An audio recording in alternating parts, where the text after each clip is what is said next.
ঢেউ হচ্ছে প্রচুর।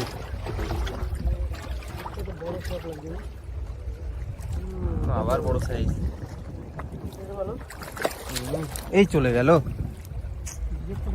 জালতিটা দেবা না? মাছটা চলে গেল। মাছ একটা এসছে, কিন্তু ছেড়ে দিতে হবে। সংরক্ষিত মাছ।